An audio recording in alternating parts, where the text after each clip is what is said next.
Oh, hi, I'm Mr. Milton, and we're going to be starting our look at the Industrial Revolution. I know, the Industrial Revolution. How revolutionary can it be? The answer? Oh, so much. The Industrial Revolution changes what people buy, where people work, where people live. It changes warfare. Prior to the Industrial Revolution, you couldn't take a midnight train going anywhere because there were no trains going anywhere. The Industrial Revolution is going to change the world, and there's going to be some serious ramifications about it. We're looking at the early stages of the Industrial Revolution. I think this is a great quote that encapsulates it by Alexis de Tocqueville. He says, "From this filthy sewer, pure gold flows." Now, specifically, he's talking about Manchester, England. But if you think about the messiness of the early Industrial Revolution, we're going to see cities being developed with no regulation whatsoever. We're going to see issues with sewage, sanitation. We're going to see many people getting sick early on. Um, we are going to see workers being worked literally to death. We're going to see child labor. There's a lot of negative aspects of the Industrial Revolution. But for the folks who do make wealth off of it, they are going to get extremely wealthy. And ultimately, we're going to see more goods being produced than ever before, which will make lives easier. It's interesting. There's always the question of whether or not progress is good for all or progress is good for some. And that's something we'll definitely be talking about. But right now, we're just getting to the beginning stages of the Industrial Revolution. So let's start with the definition. Uh, Oh yeah, it is kind of like the rise of the machines. But here's your better definition. It is the shift beginning in England during the 18th century from making goods by hands to making them by machines. This would have been much better if it was spaced out properly, as it should have been. Oh look, it's making it by machine. So it does begin in England, and there are reasons for that, which we will get into. But we should know that the worldwide production is going to skyrocket as a result of the Industrial Revolution. At first, prior to the Industrial Revolution, most countries produced roughly about the same. I mean, there's really not that much difference between the UK and Russia. I guess Russia does have a bit more. But you'll see as time goes on, we're going to see countries like the UK or the US and Germany really start to outproduce more than other nations. And that's just because they industrialize. Some countries like Italy and Russia are going to be late to the industrialization efforts, and there's going to be some ramifications of that, which we'll talk about later on. I think this is a very, very interesting image to look at. This is actually a child working in a mill in the United States, actually in Georgia. The windows did have to be shut because the machines, for some reason, I think the humidity got to them. And so he's working there in a pretty hot space.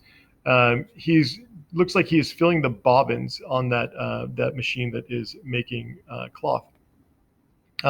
We are going to see much child labor with the early parts of the Industrial Revolution until it starts to become regulated.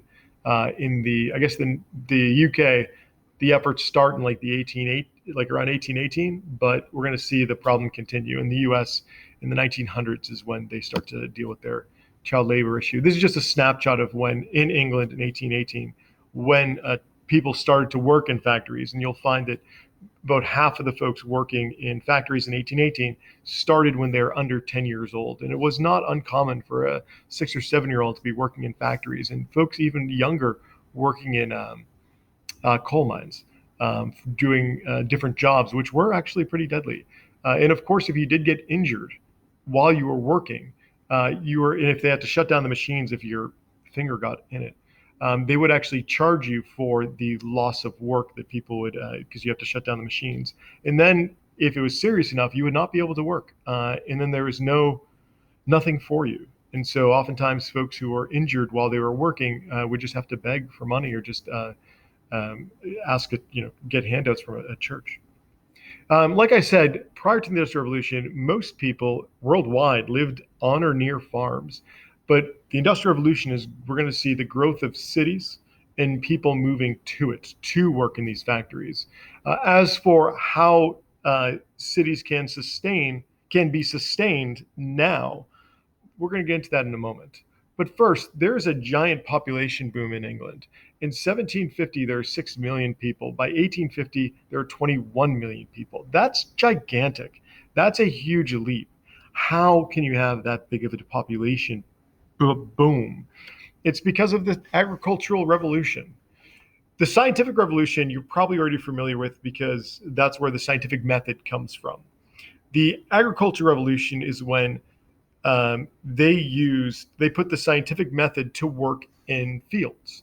How can you make fields more productive? And they had hypotheses. They tested them out to drastically improve farming methods using science. Uh, but unlike in science where you'd use a laboratory, wealthy farmers enclosed their fields and they created what are called enclosures. And these enclosures became their laboratories where they experimented on new ways of growing things, on how to grow things. Maybe instead of just throwing out seeds, you can actually place them maybe 6 feet apart or 6 inches apart to ensure that there's enough nutrients for those fruits or vegetables to grow. That's something they do actually figure out during this time. It's actually Jethro Tull who does it, and wealthy farmers are able to purchase the seed drill, which does exactly that. Before, when most people were farmers, the goal for farms was just to meet the needs of the village, just to grow enough food for the village. The land was shared for all the farmers, and they used this older version of crop rotation, which instead of using all your fields all the time, had been the method prior to the 1400s, they would let a field fallow. They would let it rest. So this way the nutrients wouldn't be depleted as fast. That's the old system of growing things. And this allowed them to grow enough food for themselves. But with this new enclosure program, wealthy landowners could start to experiment. And again, they experiment on things like spacing out the seeds. They also experiment on a new type of crop rotation.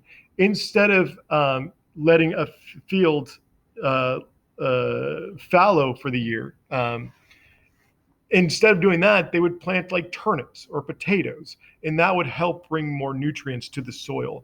Sometimes they would, if they had animals as well, they would plant clover. So this way they would feed their animals and allow the animals to fertilize the soil to make sure that the next round there would be more nutrients in that soil. So these new rotation methods and these new experiments that the wealthy farmers are able to make allow them to grow more food than ever before. And as a result, fewer farmers are needed. As for the farmers themselves, particularly the folks who are not wealthy enough to have these enclosures, unfortunately, they would find there's not going to be a place for them in farming anymore because the wealthy farmers are going to take more and more land. So what do you do for them? So again, the result of the agricultural revolution are more food being produced, both animals and vegetables. There's also this animal husbandry program where they're going to start to breed bigger animals. So their sheeps go from like 18-pound sheeps to like 50-pound sheeps because they're breeding them better. Farms now did not just sustain the village, they could actually sustain city populations because they were growing so much more. And of course, less farmers are going to be needed, which means there's going to be this big push of farmers to go to the cities because now they need to look for work. And again, that population boom that we saw earlier is because of the agricultural revolution.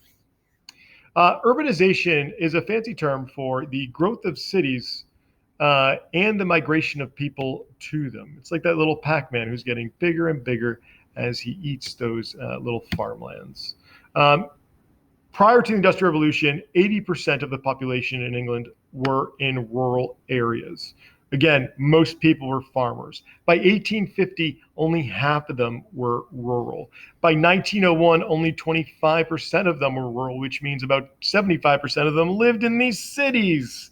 City populations grew between 1800 and 1850. Cities with a population over 100,000 grew from 22 to 47. Some very large cities, of course, London, but Manchester and Liverpool are going to be very important cities. So today this unit we're looking at the Industrial Revolution and the impact of the Industrial Revolution on the world. What we're going to do now is you're going to watch a video from the 2012 Olympics where I believe it was Guy Ritchie. He created this program that really told the story of England going from this bucolic farmer's paradise to this more industrial age city as it is today. I think it's a great video. I was very moved when I saw it for the Olympics in 2012, and I hope you do.